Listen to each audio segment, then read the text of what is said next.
Dieu n'a pas créé l'argent. La monnaie n'a pas été créée par Dieu. C'est que te choque, mais c'est vrai. Le jour où les gens sont venus voir Jésus pour lui dire à qui devons-nous payer l'impôt, qu'est-ce que Jésus a dit? À qui appartient cette pièce? On dit c'est le nom de César qui est dessus. Il dit donnez à César ce qui est à César et à Dieu ce qui est à Dieu. Qu'est-ce qui appartenait à Dieu? César c'était la pièce, c'était la monnaie. Je vous dis quelque chose. Dans le jardin d'Éden, il n'y avait pas d'argent. Quand Abraham vient, il n'y avait pas d'argent. Mais dans le jardin d'Éden, il y avait des richesses.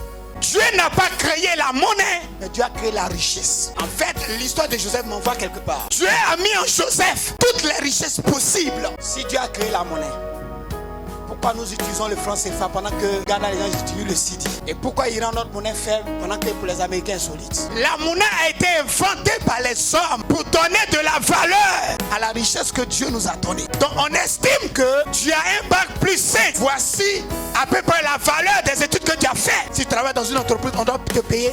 Non, et la crise salariale est là. C'est Dieu qui a fixé ça. Ce sont les hommes. Ceux qui se disent que par rapport à ce que tu dégages comme valeur, voici le montant qu'on peut estimer pour toi. Dieu n'a pas créé l'argent. Ce qui fait que les chrétiens sont pauvres parce qu'ils se disent que Dieu a créé l'argent. Et quand ils prient, Dieu demande à Dieu de leur donner l'argent. Comme Dieu n'a pas créé l'argent, Dieu leur envoie la richesse, mais ils ne comprennent pas.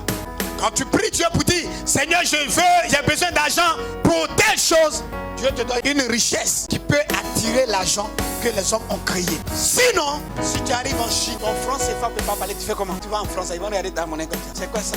J'ai compris une chose. Quand tu marches avec la richesse que Dieu a mis en toi, peu importe l'endroit où tu arrives, tu peux monnayer la richesse que Dieu a mis en toi. Tu es intelligent, tu as de bonnes études, ou bien tu fais un grand commerce. Même si tu ne parles pas leur langue, tu arrives là-bas, tu proposes le produit, ils vont acheter avec l'argent. Ça veut dire quoi? C'est que Dieu t'a donné de la richesse. Et partout où tu arrives, ça prend de la valeur. Et la valeur que les gens accordent à la richesse que Dieu t'a donnée dépend de la valeur que toi-même tu t'accordes.